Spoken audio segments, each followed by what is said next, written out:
We built this film on a foundation of love.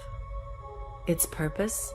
To shatter the mental barriers constructed from a lifetime of indoctrination. The eyes are useless when the mind is blind. We are participants in a prison system we are unable to see. Once the veil is lifted, there is no turning back. Many of us rarely realize we are the victims of indoctrination. We follow the pre-planned layout of life, living in a state of confusion, controlled by a small group of individuals who possess great wealth, estate, and control. They monetarily benefit by keeping us blind to the true nature of the shape of the earth. Most are too busy to question what they are told or investigate the scientific theory about the physical world and its shape, wrongly taught in schools as fact. Inquiries made on a controlled platform such as YouTube or Facebook are quickly rerouted to videos and content that hold no merit. Misconceptions occur either intentionally or due to lack of research by mixing heliocentric and geocentric cosmology together, causing incoherence that pushes the viewer away from learning. Why would a lie like this exist? What purpose does this level of deception seek to gain?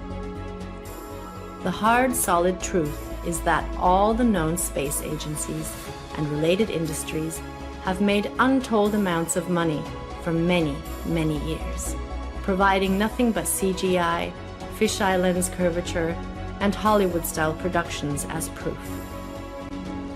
The following evidence should speak for itself through the testimonies of these professionals, pilots, and witnesses. To find yourself, think for yourself. The most courageous act is to think for yourself.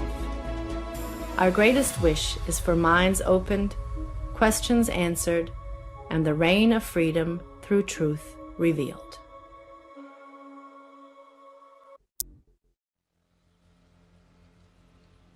My name is Joshua Silva. I am a licensed commercial pilot and flight instructor.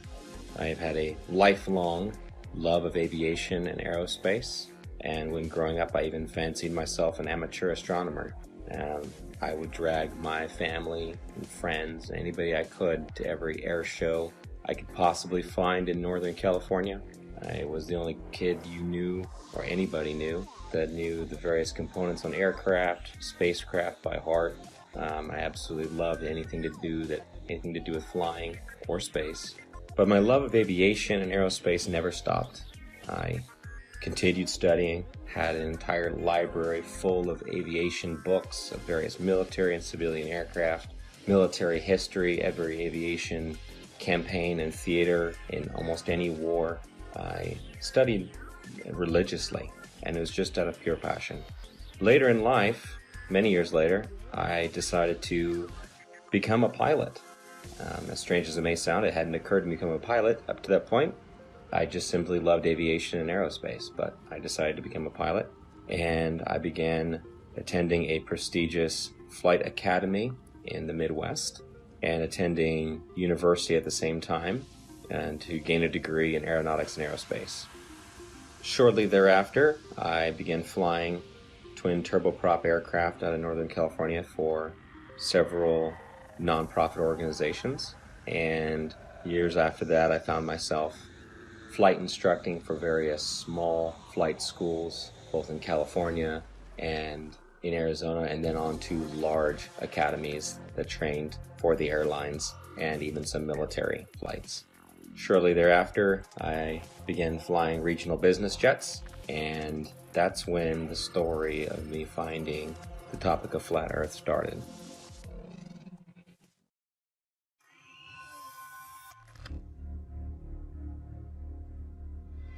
Hola, mi nombre es Héctor Requena. Soy terraplanista desde el 2016. Este tema lo descubrí accidentalmente, me agradó mucho y desde ahí lo empecé a investigar. Desde ahí me di cuenta de lo que está pasando en el mundo. Yo fui aviador me gusta más la palabra aviador que piloto. Yo volé con mi papá desde niño, él era piloto de la Fuerza Aérea Mexicana. Un tema muy curioso que me pasó a mí fue el empezar a conocer cómo funciona el giroscopio. El giroscopio está diseñado para volar sobre un plano, sobre un terreno plano y una tierra que no se mueve. Todos estos temas me llevaron a seguir investigando. Estamos tratando de invitar a la gente a que no se cierre de mente a estos temas, ya que si no nos damos cuenta de lo que está pasando ahorita es por lo mismo, porque la gente está cerrada, se cierra a pensar fuera de la caja.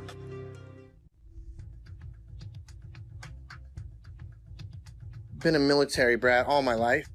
However, I've been in the industry of aviation for the last 21 years. And I became an FE somewhere around 15 or 16 when I really started looking at conspiracies. I looked into Benghazi because I happen to work on government contracts abroad, overseas. But I've been in aviation for 21 years. Anything from helicopters to aerostats to big birds, little birds, fighter jets, things with engines, no engines, big blades, little blades, compressor blades. Which, by the way, that one's not a hoax. Jets do not run only on compressed air. Contrary to popular belief, it takes compressed air in a blended ratio of air to fuel to drive the now heated gas and rotate the compressor blades. This has been a topic of discussion between FE and, not everything's a hoax. Coriolis effect. With that ties into, obviously with no spin, around the axis points that they say exist at 23.4 conveniently, 66 off the 90 degrees, right? Everything ties into 666 with NASA and all the BS scientists. Our aircraft have things called ADIs, attitude direction indicator, which gives correlation between the aircraft housing or the shell around the gyro itself. The ADI is nothing more than a gyro that will always reference level. I don't care what any pilot says. I don't care what any mechanic tells you.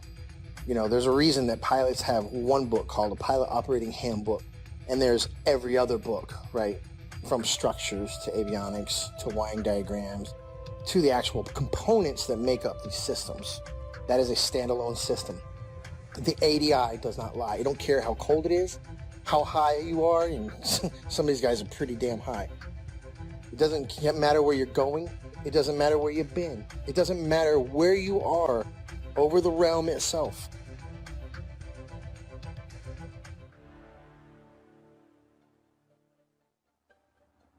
I woke up to the truth of the flat earth, shape of the earth, as an engineer and a pilot. So I've studied engineering, physics, 3 different ways: basic physics, electric physics, and construction physics. And also as a pilot, as a rotary wing pilot, that is helicopter pilot, I studied aeronautical physics as well. So I can cover and discuss just about any factor of flat earth. Not that I'm any smarter than anybody else, but I've studied quite a bit of factors that analyze shape and motion of just about any object. That's physics, also aeronautical physics, and principles of flight. I can tell you this: airplanes fly straight and level. That's even an aviation term, straight and level. Airplanes will fly for hours at the same altitude, never dipping their nose down to follow the curve of the earth. An aircraft on a 12-hour or even 18-hour flight from Portland, Oregon to Seoul, Korea, that would have that aircraft starting at one point and then flying so far around the earth that it's flying downwards with its nose vertically downwards, and then starting to go around the curve of the earth so that the airplane is now flying upside down. Would have to make that kind of a flight path on a globe, which is, it's such an absurdity. So that being said, I come into the true shape of the earth, the flat earth, as a skeptic, like most anyone else. I'll tell you my story. My buddy told me about this. He said, Rob, you need to learn about the ice ring. You need to learn that the earth doesn't move. This globe is garbage. And I laughed at him. I said, are you kidding me? I'm not even gonna look into that. He said, that's fine. He said, that's fine. You don't have to look into flat earth. But until you do, he said, until you do look into flat earth, you will remain a slave of the Matrix. And interestingly enough, at this point, this was more or less November, December 2015, I had already mentally resigned from the U.S. military for 3 years. I had already resigned because of Benghazi. I realized, and I saw for myself, I'd been working with U.S. as an Army officer, working for State Department for a good 10 years. And so what I did, I turned my physics awareness, I turned my studies into analysis of the shape of the Earth.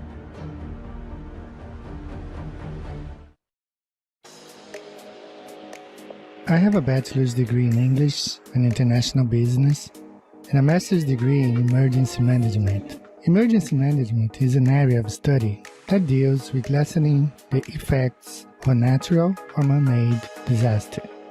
Areas I had to study related to emergency management were meteorology, geology, geography, hydrology, and oceanography. You have to know well how Earth works in order to prevent or lessen the consequences of a natural disaster. In 2019, I wrote the book called 16 Emergency Landings Proving Flat Earth. Not many people know that when I was younger, I worked for an international airline. I worked at the International Cargo and Logistics Division of the company at São Paulo International Airport. I had to know all international routes in order to provide our clients the precise information about import and exports, as well as the logistics of transporting cargo internationally. Our company transported from a simple parcel package to cars and helicopters to anywhere in the world. Having access to all areas of the airport in 1988, the Brazilian soccer team was about to board their flight towards Australia to take part of the bicentennial Soccer Cup in Australia. It was a tournament to celebrate Australia's 200th birthday. 2 South American teams were invited to take part of this tournament, Brazil and Argentina. At that time, we had access to several maps, all based on the Globe Earth model. The Brazilian squad left to Australia. A natural conclusion is that this charter flight was going to Australia over the Pacific Ocean, as the global model suggests. Perhaps stop in Santiago, Chile, and then head to Australia. To my surprise, the flight went to Los Angeles. For several days, I could not comprehend the reason why that flight went to Los Angeles in North America to then go towards Australia in the Southern Hemisphere. This thing kept alive in the back of our mind for all these years.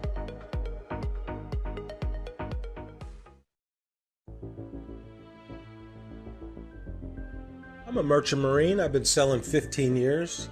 I graduated from the Paul Hall Maritime Center out of Piney Point, Maryland. I primarily sail on container ships, tankers, drill ships, military cargo vessels, you name it, I can sail on it. My sailing capacity of bosun, my whole title is AB Unlimited. That primarily sail deep sea and coastal, meaning up and down the coast, west coast, east coast, and deep sea is out deep sea across to other continents.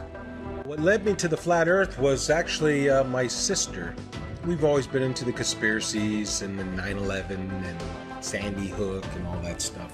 And one day she said, hey, you want to see a conspiracy, you should look into the flat earth. And I looked at her and laughed because I had seen the videos come up in the feed and they showed that disc thing in the space, and I laughed at it and whatever. And she showed it to me and I laughed at her. And I went and pulled out my phone and I looked up a video. You can look it up. It's called Dragon Link FPV to Space. And what you'll see is basically an RC airplane that's been taken up about 80,000 feet, and they release it, and then the airplane comes down with power. And it has the Dragon Link system, which is capable of making control and video.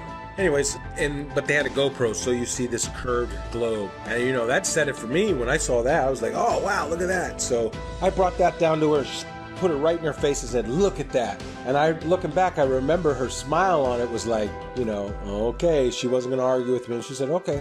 Later on, I don't know, a couple days later, whenever I seen it in there, and I said, all right, I had nothing to watch. I hit it on the YouTube, and I knew within 10 minutes of it. I forget which one it was. I think it was probably one of the documentaries, but it was almost like I instantly knew. And then what happened was a lot of the proofs that I had were before I was a flat earther, such as seeing contacts at 30 miles out with the naked eye on the horizon, which is impossible on the globe model. So much so, it was me, the third officer, and the lookout. We were standing our watch, and I believe we were in the Mediterranean Sea. Lookout, looking watch, I say, okay, we got a contact out there. We look, and we try and get it on the radar. We get it at 30 miles out. When the chief mate came up, we had told him, hey mate, we got a contact earlier 30 miles out. He said, bull crap, I don't believe you. And we all looked at each other and shook our heads and said, yeah, they got it. He stormed off the bridge, ran down, came back up. He had the Bowdage, which is a thick green book that's everything you ever need to know about being on the ocean, sailing, navigation, everything. And he comes up and he says, the math doesn't lie. And he slams down this piece of paper and he says, our bridge height is at 100 feet versus how far? 30 miles. It should have been behind like 600 foot of curve. I remember 600 something foot. And he had all the mathematical, of course I didn't know, okay, that's good. All right, he must know what he's talking about. But we're looking like, well, I don't know. We got it on the radar. Then the radar must not know what it's doing.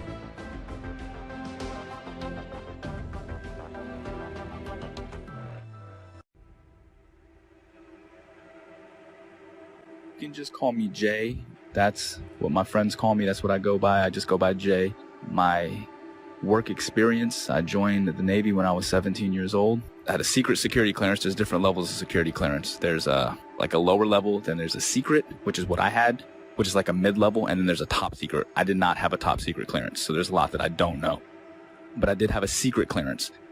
So it's basically the mid-level security clearance for the government that I had, and I did that job for 8 years. I worked in operational intelligence specifically.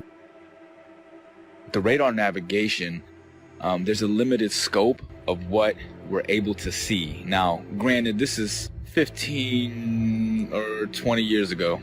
What I mean by that is, with it being 15 or 20 years ago, the technology nowadays on the new warships, I would imagine, are just off the charts advanced compared to what we had, 20 years ago in the early 2000s when I was doing deployments for the Navy. We're looking at the scope of the radar. Now, this is just going off of the actual screen that we can see. Now, there's 3 different screens. There's the basic radar screen where we have this limited scope where it only goes out like 25 miles, right? Then there's this other bigger screen, and I forgot the name of it, but it goes onto this huge projection in the Combat Information Center. Basically is where all of the information is housed. And on this huge screen, we can actually zoom out and see a significant portion of our area of responsibility. I can't say the exact number. Again, a lot of this is classified. Basically, when we zoom out onto this large projectile screen, it goes in and out, right? So the reason why we're able to zoom in and then pull back out is just for accuracy. So if we're looking at something that could just be like a buoy in the water, right? Just one of the little tiny buoys that the ships can use as kind of placements to track where they're going, that can be mistaken for an actual small watercraft. So we have to be able to differentiate between that and some of the ships that we're looking for, because some of the deployments we're out there looking for drug ships, we're looking for other types of ships, submarines, basically just to keep a track of everything. That's basically what the Navy and Coast Guard do. They want to make sure that they know what's going on in the seas, and that's kind of the way the United States Navy operates. They're basically dictating what happens in international waters.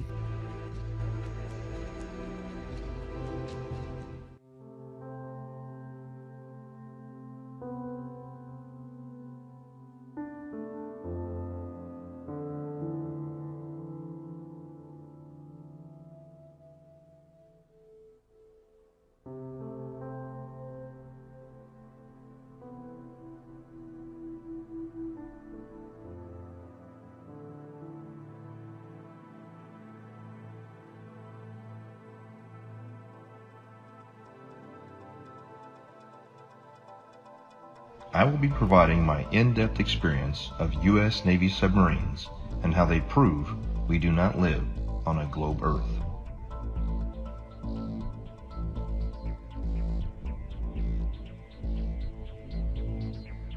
However, due to the nature of my job and the security clearance that I hold, I wish to remain anonymous.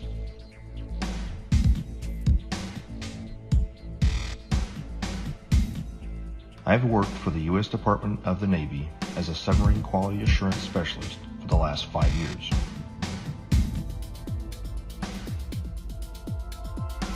My job is to ensure that each submarine is built properly, safely, and to the engineer's plan.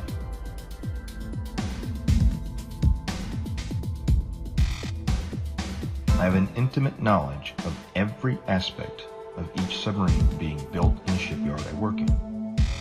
Now that you've heard a little bit of my background, let me explain how I arrived at the crazy notion that the Earth is visibly and observably flat. I have always questioned the reality around me since I was little. I never followed anything mainstream, and I was never interested in what the news had to say. As I got older, I started looking into more and more things out of my own curiosity. 9/11, school shootings. I eventually started researching the moon landing because it just never sat well with me. And it didn't take long for me to completely unravel that for the hoax that it is.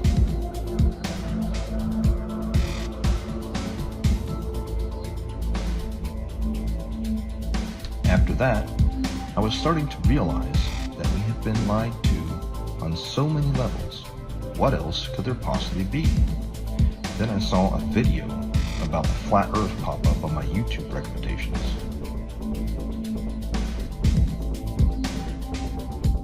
At first, even with my awakened mind, I thought this was absolutely ridiculous. I decided that I'd look into it simply to disprove it and move on. It should be easy, right?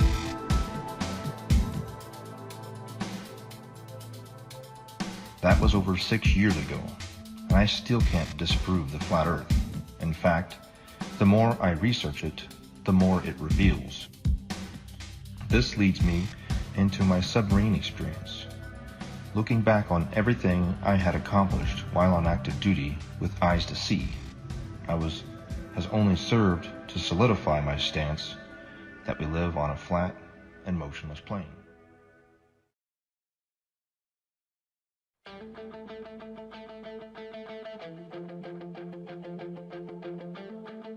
The theory of more land being hidden on Earth as one of the possible motives to hide the fact that the Earth is not a spinning water ball corkscrewing through space is something that many flat earthers have postulated over the years. And I just couldn't shake the concept from my mind where, just like Rear Admiral Richard Byrd suggested during his Antarctic expedition, Operation High Jump, that there is undiscovered land on Earth, and that possibility spawned an idea to write The Elusive Curve, a modern-day quest to discover another world. The Elusive Curve is a fictional novel created to convey a very non-fictional message, that the Earth is a flat, motionless, level plane devoid of any curvature. When Max Carter discovers irrefutable proof of the true shape of the Earth, the course of his life drastically changes, and he becomes a man obsessed, convinced that there is more land being hidden beyond Antarctica, and that he is going to reach it. The Elusive Curve debunks typical globe Earth claims, including ships disappearing over the horizon due to the curve of the Earth, the Foucault's pendulum, and the Coriolis effect, whilst presenting flat Earth proofs like visual perspective, level water over vast distances, and long-distance photography, all within the context of Max's varied and colourful relationships.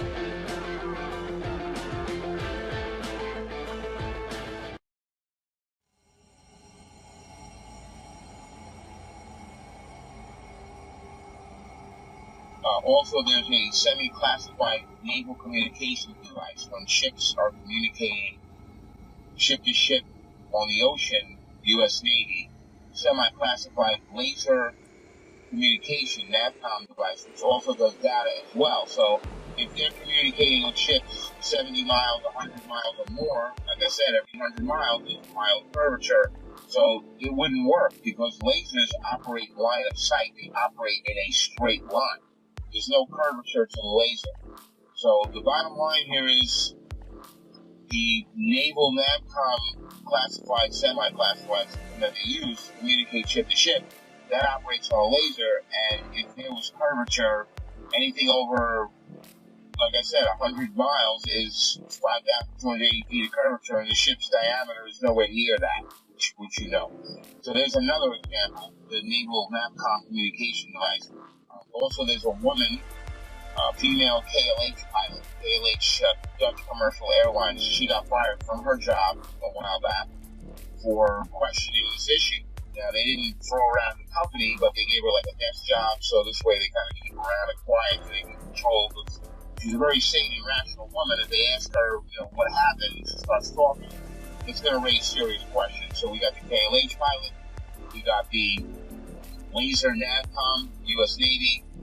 We've got my personal experience flying from Long Island to Bangkok. There should be at least 5,280 feet of curvature added to the 4,000 altitude average while heading easterly.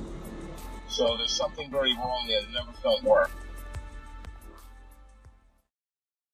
Could the Earth actually be flat? I began to see opinions and arguments that seemed logical, but I heard several arguments, which I now know were most likely disinformation, easily disprovable in the aviation world, but there were some that stuck with me. And so, myself being the way I am, I ran quickly, metaphorically, to my old textbook, and I opened my old textbooks, found them, unpacked them, cracked them all open, and even downloaded brand new copies in PDF form offline of all these books to make sure that nothing had been changed. I thought for certain that I knew exactly what compensation pilots are trained while flying to compensate for the spin or the rotation of the Earth, for instance. As far as falling around a globe, that I assumed in my mind would be an aircraft's angle of attack. But upon more study, I found that not to be true. The angle of attack being the angle between the aircraft's flight path and the relative wind, which is something that pilots are very familiar with, and it's the idea that an aircraft has to be slightly pitched up, essentially to stay airborne, or a surface of that aircraft has to be pitched slightly to create a difference in air pressure to hold the aircraft aloft.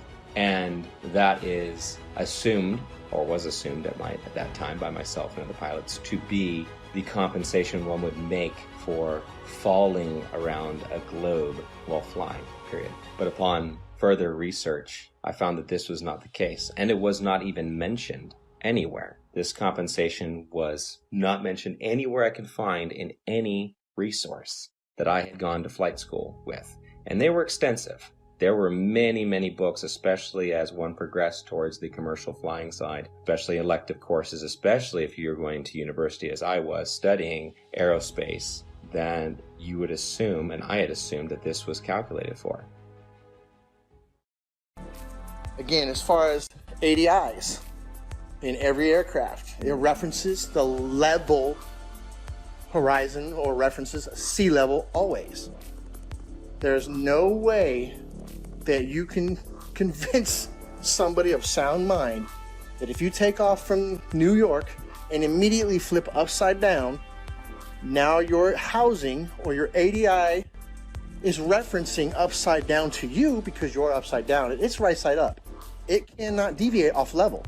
It doesn't matter how much fuel you got in your tanks. It doesn't matter if you're a helicopter or an aerostat or a fighter jet.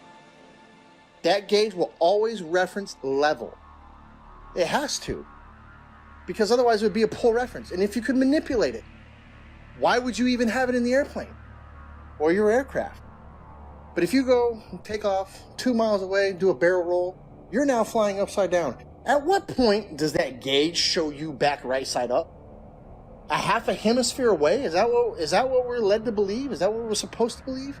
At what point does it right itself if you never flipped back over and continue flying level? You see what I'm saying? It's ridiculous.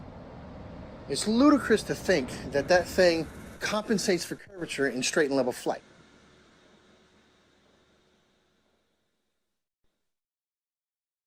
The big one that is oftentimes quoted is compensation for Coriolis effect while flying. And this is something I'd even taught my students about, and it's always assumed to be correct. We just assume. We're given the narrative from a young age, and everything is built upon that assumption, upon the theory. And so I thought I had the silver bullet. Coriolis effect. We always calculate for that. Well, as I began to look through the books and to look into the calculations given for Coriolis effect, the narrative began to fall apart even further. I began to see things I didn't notice when I was in school, such as Coriolis effect is actually never calculated for, but is assumed to be a part of wind correction angle. Wind correction angle is one of the many calculations pilots of all kinds make while flying to correct against winds in whatever volume or section of air they're flying through, which it could be from any direction, and you're flying through it, so you have to compensate a certain angle into that wind to hold a straight line. Interesting side note, I worked on aerostats for several years, and I always ask people who try to bring up gravity, well, how come my 4,000 pound, 74,000 cubic foot aerostat isn't getting pushed towards the ground? It weighs more than you do, which you believe gravity is pushing you down, right? Because these are some dense ass people. But how come the aerostat's not getting driven into the ground? It weighs more. It's definitely larger than the size of a house. It's more than size of most houses. So why isn't it getting driven to the ground? Well, that's because it's displacing less weight than the atmosphere or the medium that it's in. And I try explaining that. I don't know how many times you've probably posted something on this. I don't know how many times we're going to have to post something on this. But every time that little kid lets go of that helium balloon and starts crying. Radar is simply another form of radio transmission. Radio includes anything within the range of the electromagnetic spectrum. Electromagnetic spectrum, also known as light. Radio is a transmission of light, whether it's visible light or radio waves which are not visible. When it comes to radio transmissions, there must be a transmitter and a receiver. There can be a reflector or a transmittal unit along the way. However, in the end, there's got to be at least transmitter and a receiver. And in the case of radar, radar transmits a signal and it bounces off a reflector, and then it comes back to the receiving station. Or it can go to other stations if they're set up in the network properly. Long story short, radar emits a signal, it bounces off something, and then it returns to a receiving unit, and the receiving unit maps that reflection accordingly. If there is no reflector, then there's no return signal, and then the object does not show up on the radar. For example, it's off the screen. Notice, there's no curving around anything. It goes out in a straight line. Radio signals always travel in a straight line. So the transmitter sends the signal out to the target, bounces off, and it comes back in a straight line. Radar cannot travel over the curve, and hence radar is dependent on line of sight, direct beam from the transmission to the target. It reflects and it comes straight back. There is no curving around anything, thus is radar.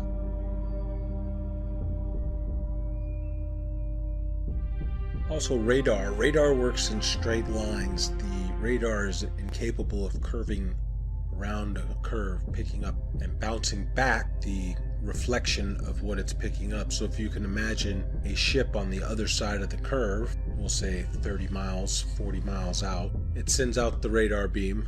The radar beam is supposedly curving around this ball, bouncing back, and then bouncing the reflection, curving back around to be picked up by the radar. That's not happening. It's flying out straight, and when it picks up something, it hits it back.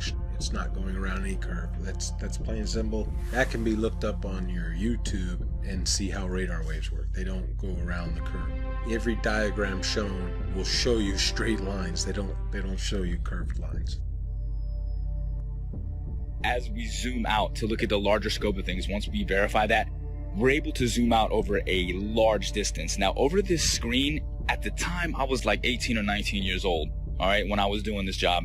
I wasn't thinking about flat earth and any of this other shit. I was still indoctrinated and under the assumption that the earth is a spinning ball. I never thought about flat earth or anything like that, but I always thought it was weird that as I'm looking at this massive radar screen, I always used to think, how come we're looking at this and I can see, like, we're off of the coast of Argentina, for instance, right? Like, how is it that I can see this far out and it's not like over the horizon or curve, because it's so far? like I said, we use a lot of these other link signals, and they're called links. They go by different names. I can't say the code names. Some of them I forgot. Some of them are, again, this is classified information. I can't give any specifics on these.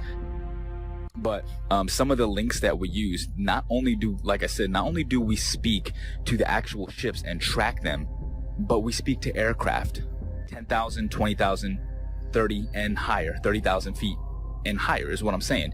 It's not just a matter that they're 30,000 feet directly. It's not like they're directly above the ship. This is what's interesting, is this aircraft could be 50, 60 miles away and 30,000 feet in the air. So you understand like the angle that you have to take to be able to track this aircraft from a ship that's moving on the water? Think about that for a second.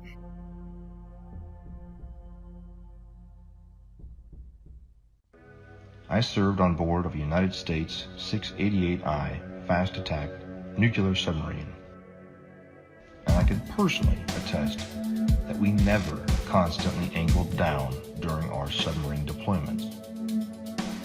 One of our longest transits went from the Gulf of Oman around the southern tip of Africa and back to Connecticut. We were underwater for almost 3 months straight. My job on board as a radioman meant that I spent a lot of time both in the radio room and in the control room. The control room is where they navigate and drive the submarine.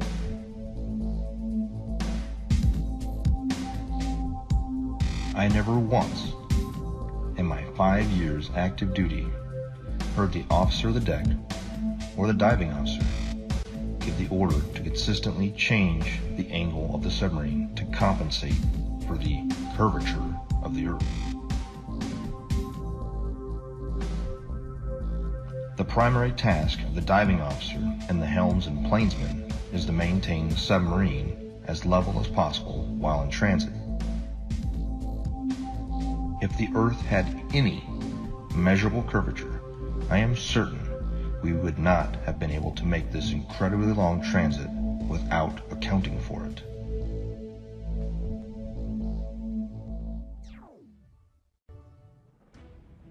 And then the big one is given after that. Well, GPS auto corrects for it. And that sent me down yet another path. GPS auto corrects for it. If it's a satellite-based system, how is it correcting for spin if it's also spinning over the same body? And why are there large gaps in GPS coverage over large oceanic bodies? Do they just turn them off? It's just not worthwhile? There have been enough aviation accidents at sea, very far from shore, that would say otherwise. And if you gave the American taxpayers, the ones funding these satellites that are supposed to track aircraft, the information that, well, we're just shutting them off because it's not worthwhile, those 3 or 4 jets full of hundreds of passengers just have to use other navigation methods such as dead reckoning, which is basically using a stopwatch and guessing to the next checkpoint, essentially. If you were to tell them that, they would be infuriated. So that could not be the case. Coverage was a problem. Even over large and non-densely populated areas, you would lose GPS coverage, even in jets at times. So this began to unravel the thread of satellites and satellite timing, and the fact that many reels of footage show these satellites being launched by balloon rather than by rockets. How the concept of these rockets doesn't even work to make it past the atmosphere, much less leave something in perfect geosynchronous orbit. I actually had the privilege of working a short time at a satellite manufacturing company in Northern California. Got to see the assembly and participate in the assembly of satellites. Base satellites, or so they were said. There would be small bottles encased in these structures that were encased by another structure. The small bottles were the fuel cells. These fuel cells were incredibly small, smaller than a diver's tank in most cases, much smaller. And this was supposed to be all the fuel that the craft needed to run and operate, as most are not actually electric, they're becoming electric now, and sustain itself in a perfect orbit by just small bursts from its engine or its propulsion system. But truth be told, I've been to many countries, done many things, all things aviation. I can say with absolute certainty, and I can attest, the plane does not dip nose down to follow the curvature of the Earth, ever. Matter of fact, most planes have an airfoil that are 3 degrees nose up in straight and level flight. And the reason that is simple. If the nose of the aircraft was at 0 degrees or level flying through the air, then it would porpoise, right? It would be quite violent because some of the air would go over the nose and some of the air would go under the nose. And it would cause that nose to go up and down, which is literally like a porpoise or a dolphin out of water. And that's exactly what would happen. So the wings are designed, when they are level, the nose is 3 degrees nose up. The fact, proven from multiple points, that there is no Coriolis to the motion of the Earth. And I'm speaking from a pilot's perspective, also an engineer's perspective, because I obtained a degree as an engineer before I went to flight school. So I'm both a pilot and engineer at once. So, number one, there is no rotation of the Earth, proven by the fact that a helicopter pilot can hover the aircraft indefinitely, motionless, above a single point of the Earth. If the Earth were spinning, as soon as that aircraft left the ground, the Earth would spin out from under it. Now, somebody may say that the air of the atmosphere rotates along with the Earth, which is one of the most absurd concepts imaginable, because if that were the case, then all wind would travel with the Earth. There would be no alternating wind currents. When we know that the jet streams fly overhead, clouds move in multiple directions overhead, and a kite flying over the stationary Earth, the fact that a kite flies because of wind passing through, that proves that the Earth does not. That proves that the air does not move in unison with the Earth. Number two, airstrips do not rotate away from a landing aircraft. Anybody who's seen a pilot's view when an aircraft lands, well, the aircraft lands to a motionless airstrip. If the Earth were rotating, the pilot would have to turn to the angle at which the airstrip is rotating away and land at the speed of the airstrip, which is absurd, simply absurd. Airstrips do not rotate away from the aircraft, and on an east to west landing strip, if the aircraft is landing to the west, the airstrips do not land moving towards the airplane. That's insanity. Okay, simply stated. If the Earth was a spinning ball, it is virtually impossible for a ship to be moving at 25 to 30 knots on this curved spinning ball while tracking an aircraft that's probably going 300 miles per hour, 50 to 100 miles away. Really, I mean, these like P3 aircrafts were pretty far and 20,000 feet in the air. It's just virtually impossible. It doesn't make sense. Again, at the time, I wasn't thinking like this, but looking back on the information that I had, I'm like, yeah, there's no way. There's no way that was done on a curved Earth. Literally, the only way that could work is if we are on a flat, stationary plane. We're cruising along. The boat is cruising along in the water. Like, think about it in terms of like a large, like, you know, like those backyard swimming pools. Picture the swimming pool filled up, right? And then your ship, you put a little boat on the swimming pool, and then, you know, you put like a little fake aircraft in the air. Now, from that ship, you're able to see the aircraft. It doesn't matter where you are in that pool, you can track that aircraft. If you're on a spinning ball curve, how the hell can you track an aircraft that could be in a position that's 100 to 200 miles away from you, 30,000 feet in the air from a different angle that's around a curve? It's impossible. There's no way that you could, there's no radio frequency that could track that. I'd like to point out that I see now that I didn't see before is that you have a magnetic compass and you have a gyro on any ship. And I'm not talking about your little Crabberman show fishing boat, what are the deadliest cat? I'm talking about a real deep sea going, unlimited tonnage boat. It's going to have a gyro. And it is a big, huge box that sits usually behind the bridge or in the chart room. It's a big box and it's basically the gyro compass. Now, if you had two models, I guess, wouldn't you have to have one making the corrections? Because it almost never matches the magnetic almost never matches the gyro. It's very rare that we're steering the same course. And they say it's due to deviation and variation is where you know, like the metals of the ship causes it to differ. And then you have the variation of the magnetic fields over the Earth. I guess they change, you know, true north and magnetic north. But the way I look at it is, man, they got two different machines. One is a machine and one is from God. The way to get around the Earth. God's not a dummy. He put the way to get around the Earth with the compasses. If back in the day they had motorized vessels that can get them around, they would probably have got around a lot better. But they were at the mercy of the wind. People say, oh, they didn't know their way, or, they were using the stars and stuff, and so I just believe that the two compasses, the gyro compass that's electronic, and then our regular compass is because they are switching the ways, the maps. There's two different ways to get around the Earth. They're tricking us. Here is another flat Earth proof that I never noticed while I was on active duty, thanks to years of indoctrination. Periscope observations. When the submarine is at periscope depth and the observer is looking for ships on the horizon, they will start to see masts at about 8 to 9 miles, depending on atmospheric occlusion and sea state.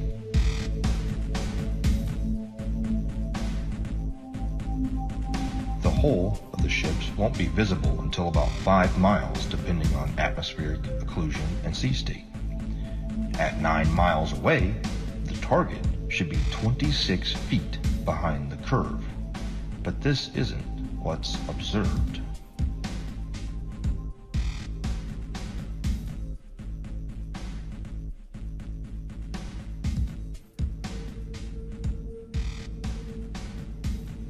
My final flat Earth point on submarines is with regard to the AN/WSN TAC-7 ring laser gyro that is used on board of U.S. Navy submarines.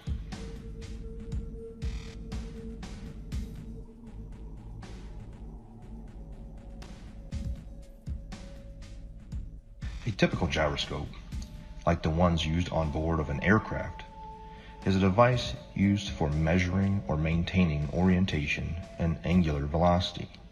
It is either a spinning wheel or disc with a counterweight in which the axis of rotation is free to assume any orientation by itself.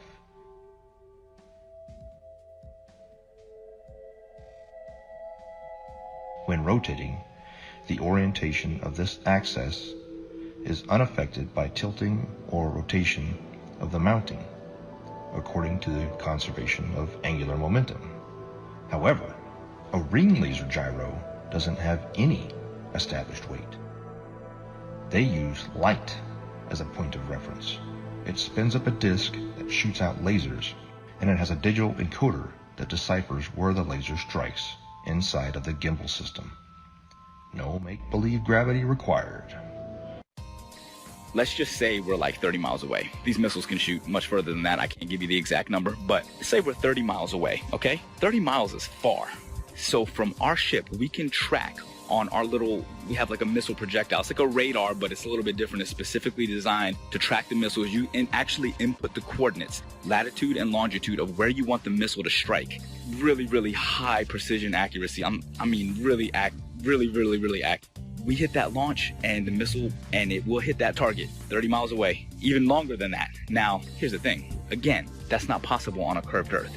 These missiles are huge, 50 caliber projectiles that are carrying massive amounts of explosives in them, okay? Each one of these missiles are probably worth hundreds of thousands of dollars. So whenever you're lining up these missiles to shoot at targets that are 30 plus miles away, if the Earth is spinning. Again, now think about this. We're not sitting like on land holding a gun, all right? So picture this.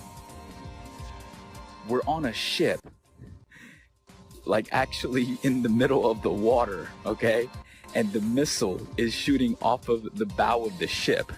So if the world is a spinning ball and we're on this curved Earth with water and we're spinning 600 miles per hour through infinite space, I'm pretty sure that it would be physically like it wouldn't even make any kind of sense on a physics type level to be able to shoot a missile from a spot in the water on a spinning ball to pinpoint accurately hit another spot.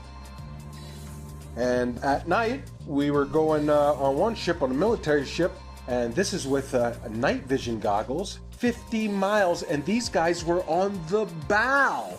They were not even on the bridge where you'd be 100 foot up. They were on the bow, which is barely probably 40 feet off the water's edge. So these guys, and they have the latest state-of-the-art. This was in 2015. They had state-of-the-art, what do they call them, night vision goggles. So these things are capable of seeing that far if we live on a plane. You can't deny it. It was so obvious. but not to everyone else. I guess the programming's harder than other people. So they don't want to hear it. But over the years, I have learned the model. I know the model like the back of my hand. I can show proofs. I have ammo now. So when I go out there and I tell somebody, hey, that's impossible, you know, and I'm talking to a third mate or second mate who's an officer who went to college, meaning they paid for their education. Because when you pay for your education and you're making a handsome salary on it, you can't be wrong. How could I be wrong? I'm making a salary, they're paying me, I paid for this career, everything's working great in my life. You are obviously wrong. All the math works. So with that, you know, it's hard. But when you stump them and you start showing them stuff, it's hard for them to say. And then they start saying stuff like, oh, well, what does it matter anyways? I don't care. And there is the 8 inches per mile squared. But you guys can't look at it three-dimensionally. It is two-dimensional. It is the amount of deviation that's required for you to come back inward. If you are walking east from north, meaning you are going around north equidistantly, and you walked in a straight line east 1 mile, you're going to have to deviate 8 inches back to the left to get back on the equator, right? Look at it on the flat earth map, and clearly it makes sense. If you walked 1 mile in a straight line east, you have to deviate 8 inches after each mile to stay on the equator. The 8 inches per mile squared is a real measurement, if in fact we consider the equator to be a real place, a real location, ever, always.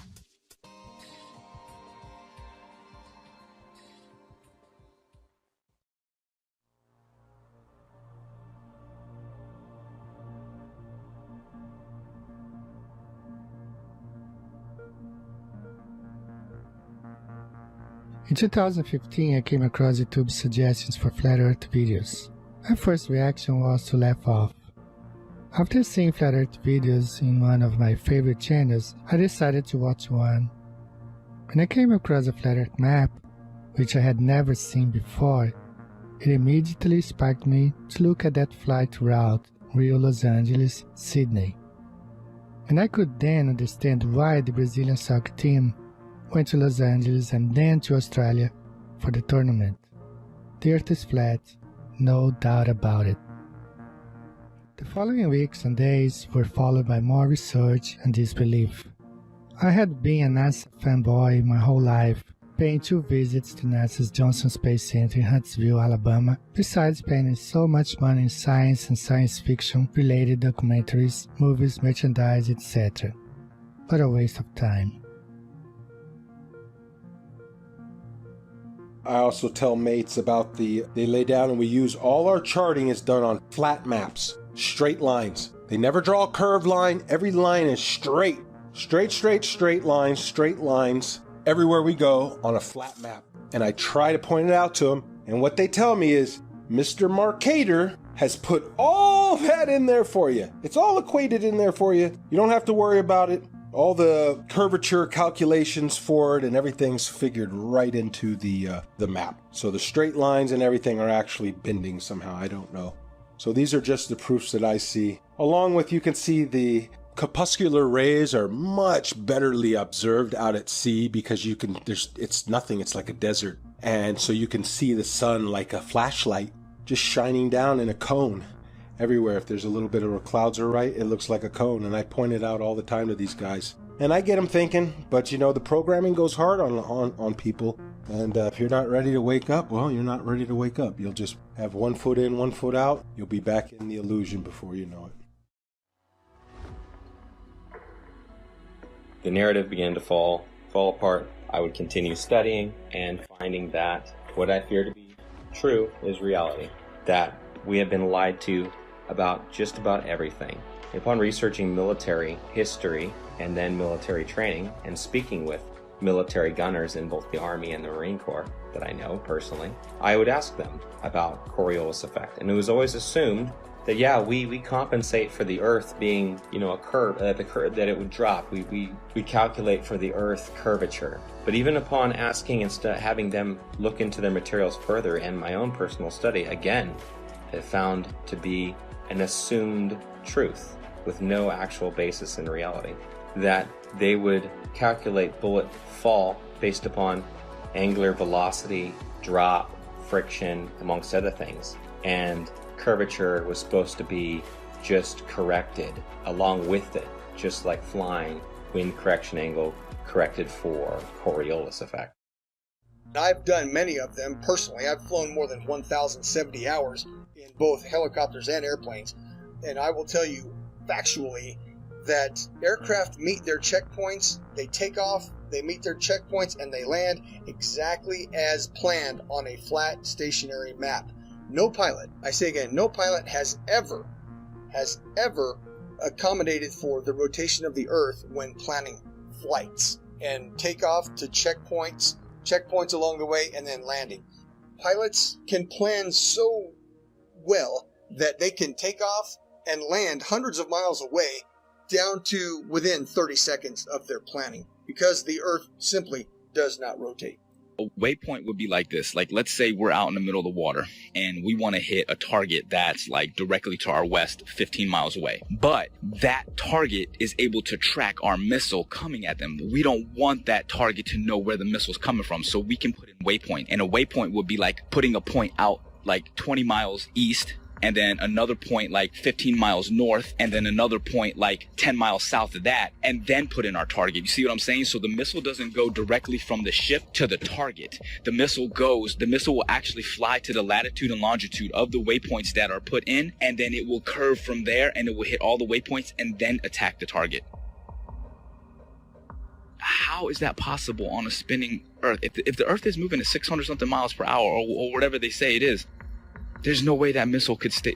There's no way that missile would be able to keep track. Do you understand what I'm saying? At least that's how I'm looking at it. It may be a little bit harder to visualize if you actually weren't seeing it the way that I would see it, or there, or understanding and putting in the coordinates, or seeing how this actually worked out. But I'm telling you, like, from my perspective, that is one of the things that makes it virtually impossible to accept the globe as this. Well, it's a fake lie. It's a theory. It's garbage, is what it is.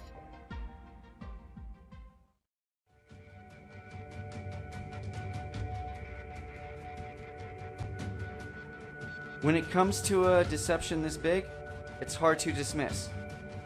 And for the people that say, I don't see how this would affect me either way, you don't know. It's like telling me about Argentina when you've never been there. Or it's like telling me about owning a Corvette when you've never driven one. You haven't experienced it.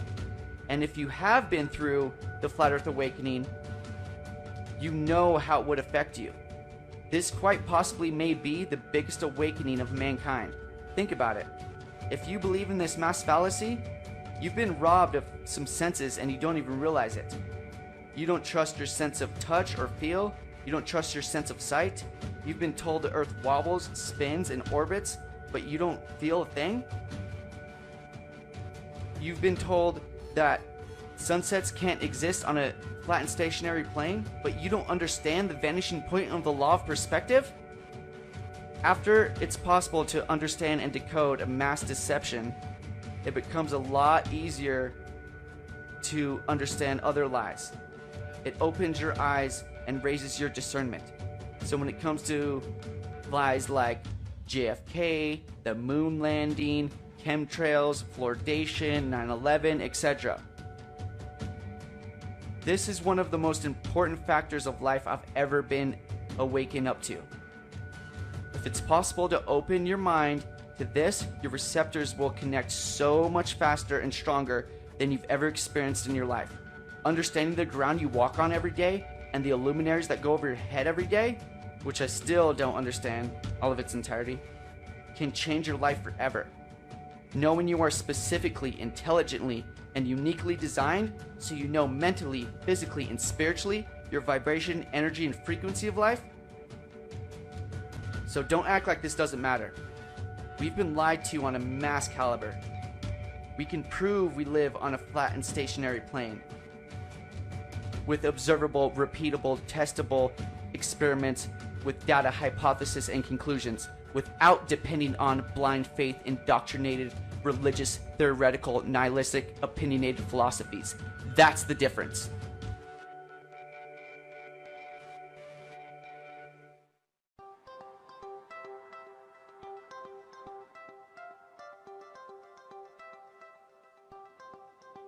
Is it possible that almost everything that we were taught from the time of our innocent adolescent time as children to the completion of our chosen path of studies in college was not only incorrect, but was part of an educational doctrine of spiritual disconnectedness from what truth is and what our reality in the world that we occupy today.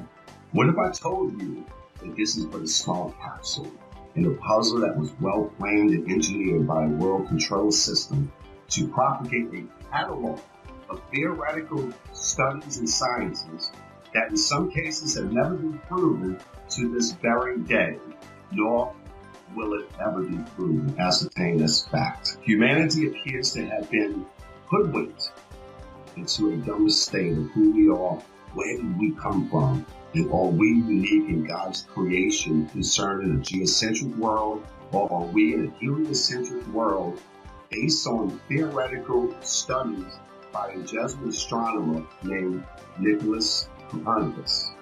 He suggested this in 1543.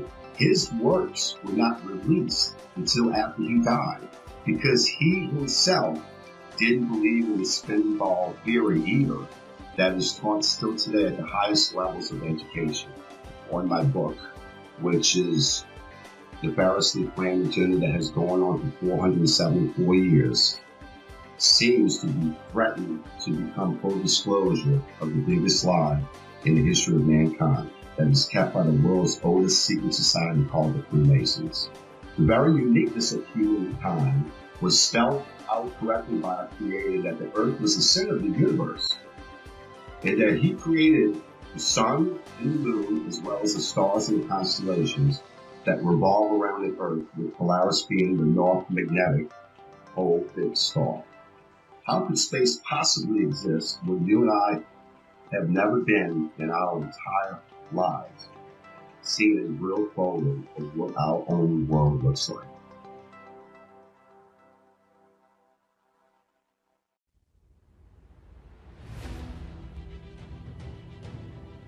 Max must constantly deal with the stigma and ridicule of being the crazy flat earther from friends and family, and bombardment of typical questions like, why would they lie? How could so many people keep such a big secret? And what does the shape of the earth even matter anyway? The elusive curve presents all the main arguments for a flat earth and solid arguments against a spinning ball earth in a fun and realistic story format, recommended for all flat earthers and curious-minded people alike. Join Max on his journey as he attempts to convince his friends that the shape of the earth is not what they know, while he plans for a mission to discover more land on Earth with his ambitious and somewhat crazy plan to acquire a high-altitude pseudo-satellite to prove the shape of the Earth one way or another. The Globers, definitely scientifically, we're looking at flat earthers have some very, very, very valid points according to those three examples. Thank you. You got it, brother. Anything else? No, that about answers my question. Quite a lot to take in. I've taken some notes. Thank you. Thank you again. You're welcome, sir. Any questions? I'll be here for a while. Contact me anytime. All right. God bless. All the best. God bless. Yo invito a la gente a que por lo menos sea un poco más abierta de mente hacia estos temas, porque la verdad es que esto está muy fuerte. Se vienen tiempos muy difíciles ahorita y debemos de estar conscientes de que el sistema nos está manipulando de una manera muy, muy grande.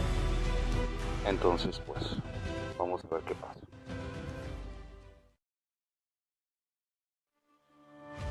So that began my journey down the flat earth. And since that point, I've only found more and more voices, more and more educated people, educators, professionals who are beginning to shed light on this subject in ways that I can only begin to imagine. But I'll never forget the day that I realized my plane wasn't falling around a globe, that I could look out the cockpit window, 185 degrees plus field of vision at 40,000 feet, and not see one iota of drop, but nothing but a flat, beautiful, motionless plane. the assumed calculations that we made that were compensating for Earth rotation were just a part of a calculation based upon wind speed and the angle we had to hold in order to fly against that wind and go in a straight line to our destination. It's one of the most freeing truths I've ever experienced, because in some small way, the idea that these other conspiracy theories and things we've been lied to about are true. But this biggest one is the biggest truth of all. We've been lied to about everything. It means we can start over. We can start again. At this time, at this point in our history, we are uniquely positioned to make that change. And if I can make one statement to the people out there, it's simply this. That's it. That it's level. You cannot fall off the edge of an in-ground pool. It is level. Where you put your feet in the water in France, it's the same height that you're going to put your feet in New Jersey and Brazil. Do some research.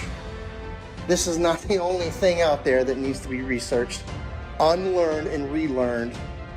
The Department of Education, founded by Rockefeller in 1908, did a good job of proving that the mode of ignorance that he calls his education board, you are the proof it's working.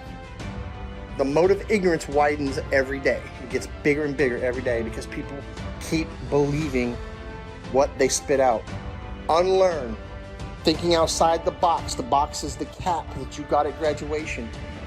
So understand that for the first 18 years of your life, you didn't learn the truth about anything. You were simply told, and you got a reward for repeating it. Now it's time to think for yourself. It's time to do research and do your own testing. Be your own white coat. Knowing the Earth is flat has placed me in sync with our Creator, His creation, our hidden past, and with the future we hope to build. A future where we should not have an organization called United Nations governing the world. When there is no globe, there should be no globalization. This is my message to all of you. Peace.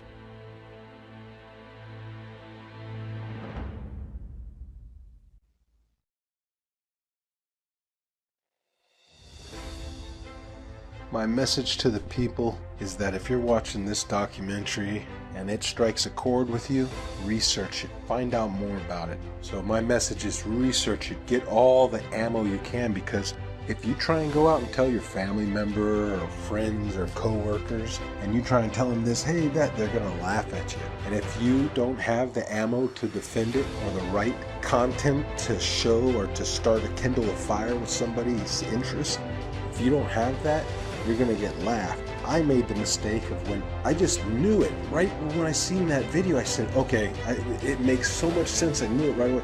I went and tried to tell everybody before I knew. I just blurted out little proofs. Airplanes don't dip their nose, the water lies for, and they'd hit me with some of that science stuff, that pseudoscience, and I couldn't defend it, and I would look like a fool. And then when I had the knowledge, it's harder to defend it because they've already don't take me serious. But now I've gained such a knowledge on it and such what you would call ammo that I can defend it in a way that you're going to get one of these reactions.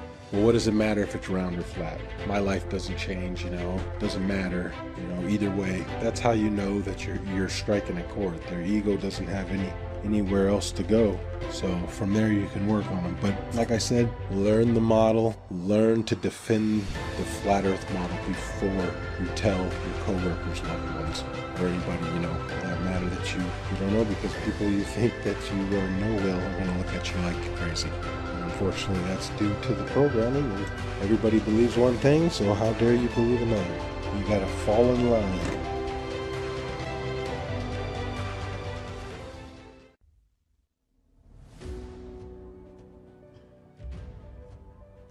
So if you're able to actually open up your mind, look at things objectively, allow yourself to break free from the indoctrination bullshit that you were taught, you'll feel more free. You'll see the world differently. You'll love more deeply and compassionately. You'll appreciate life more. That's how I lived my life. A couple years ago, honestly, I can tell you this. I just hope and pray with all my heart that, as the years go on, this is probably not something I'll see in my lifetime, but, as my children grow older and my children's children, as the generations go on, the truth will start to emerge. And it is starting. I mean, it's incredible, that so many people are starting to really awaken, but, 10, 20, 50, 100 years from now, hopefully we can break free of the chains of indoctrination and really see the world for what it is and actually appreciate it and love the world and love each other. And I think if we all understood that there is a creator, people would be less inclined to be so abusive toward each other and the earth. So that's my big message for the people. Just think for yourself. At the end of the day, just be a good person. Don't be so quick to just believe something and stand by that belief just because it was taught to you at a young age. Question it. Make sure it makes sense. In closing, I'd just like to say that these are my own personal experiences. I never ask anyone to simply just believe everything I'm saying. In fact, please don't. That's how we've gotten into this whole mess to begin with, by blindly following others who say they've already done the research for you. You allow deceptions to occur. Please do your own research and test all things.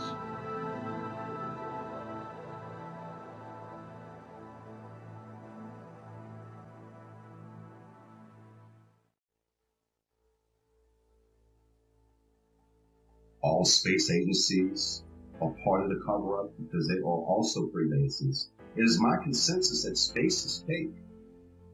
And NASA was set up this deception and even admit that images of Earth are composites and computer-generated images.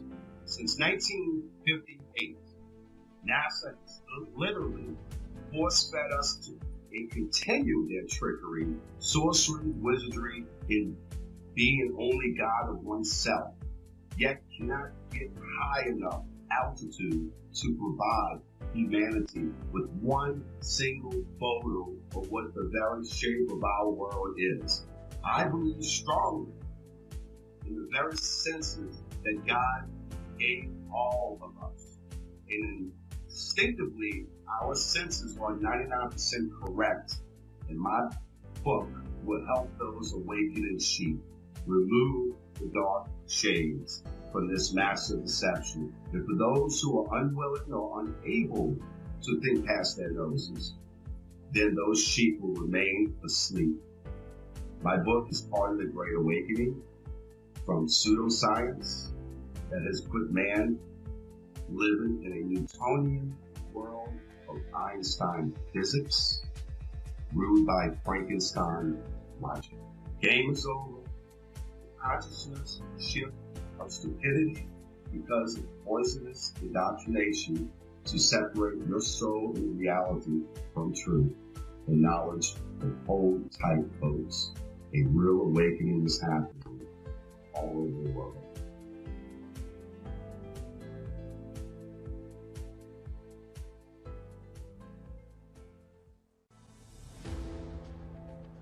The curve of the Earth, the spinning ball, as well as evolution, dinosaurs, nuclear bombs, and everything else that they teach in the schools that's not founded on Scripture. Number one, it's mathematical, geometric, geospatial, geophysical, and in all other respects, the spinning ball Earth is a scientific absurdity, provable by observation and measurement and repeatable science experiments. The spinning ball Earth does not exist. There is no curve to the Earth. There is no Coriolis. There is no such thing as a spinning ball Earth. And at the end, the Bible, which was a textbook, and I say again, a scientific textbook written long before any of the universities that we have today, the Bible says the Earth is flat and stationary.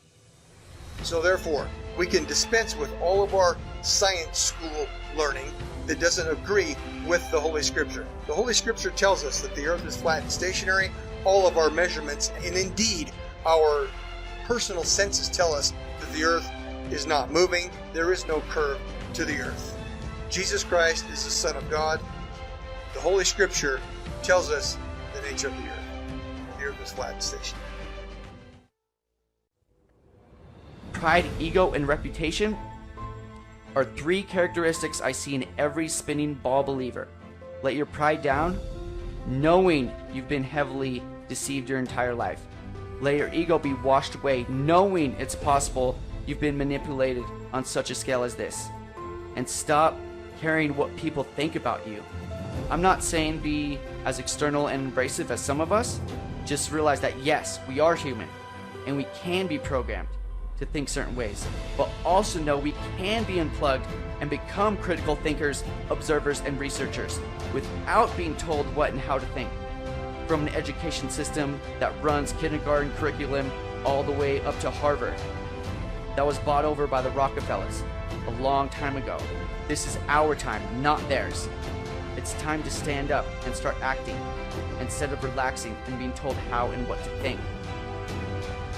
From mainstream outlets that are owned by the Bilderberg Foundation, the Triangular Commissions, and the Counselor of Foreign Relations. Think for yourself and stop falling victim of popular public opinion that are owned by these anti-God secret societies.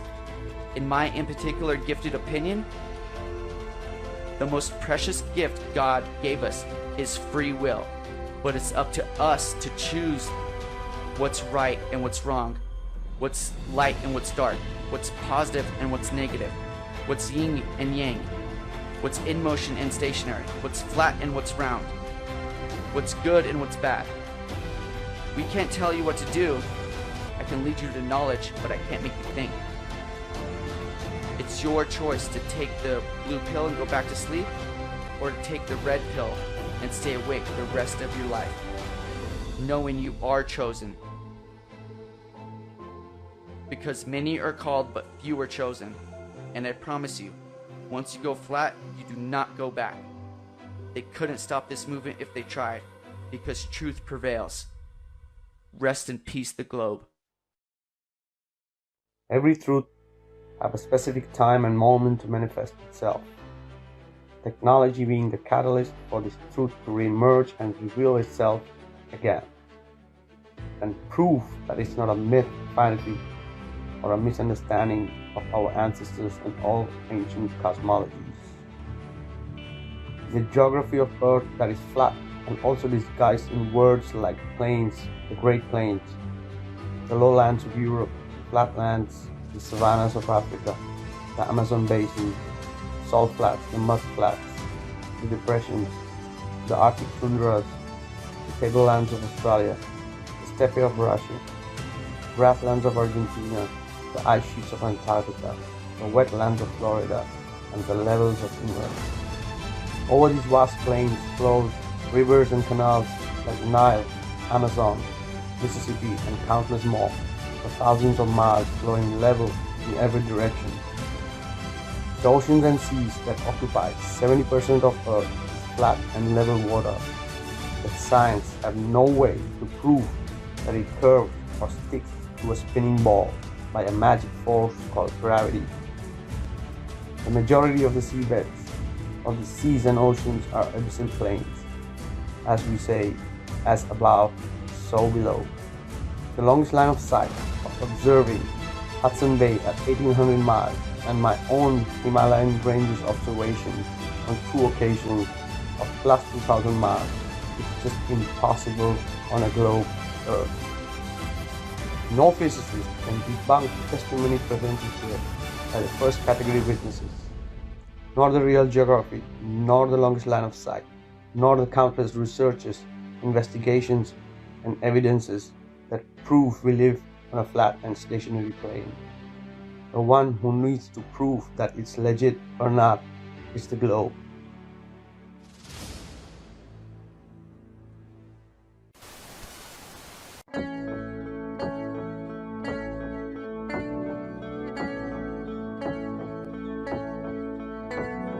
Wonderful, magical, celestial light, fantastical, mystical, wonderful sight. Belgian Swiss physicist Auguste Picard, 1931, first to reach for the stars, was the first to explore the air view stratosphere. A scientist curious to see what was there. an aluminium black ball on a helium balloon with photos and instruments sailed towards the moon, rose in just half an hour, 52,000 feet, 10 miles up, 10 fair pressure, up a dead drop in heat and cold, but disproving gravity. Wonderful, mystical, beautiful sight, flat line separation of black from blue light, a world rocked by deceivers, false make-believers, hiding in shadows, stealing our light. Mystical, fluorescent light, wonderful, magical, awesome, yes, stealing our light. Wonderful, let there be light, supernatural, eternal, immanent. Up we go, higher than rainbows, higher than mountains, above cumulo nimbuses, higher than air, high level horizon, 360 around us, but right round behind us, any height that you dare. The sun and the moon both revolve around us to forever, short time pass intelligently there. You'll never beat us, you'll never defeat us, no more you deceive us, we see through you like air. Kipper and Picard were the first ever known to reach up there. Divine, luminescent light, mystical, wonderful, celestial light. So what was their eternal testimony? What did they report back to humanity? Said it seemed like a flat disk far as eyes can see, with an upturned edge fading into infinity. A mystical, ethereal, celestial sight, a divine creation, a floodwork of light, designed hid by deceivers and false make-believers, still cowering in shadows, still fearing our light. Here we go, higher than Everest, higher than airplanes, above zero cumulus, higher than air, a level horizon, 360 around us, no motion beneath us, no spinning road there. Stars on the firmament, turning all around us to forever, short time past geometrically there. You'll never beat us, you'll never defeat us, forever beneath us, we see through you like air. Mystic, so illuminant light, fantastical, magical, bright, we see through you like air. Magical, angels of light, beautiful, wonderful, celestial light. The first to see truth when they reach for the stars, explorers and physicists, Kipper and Picard.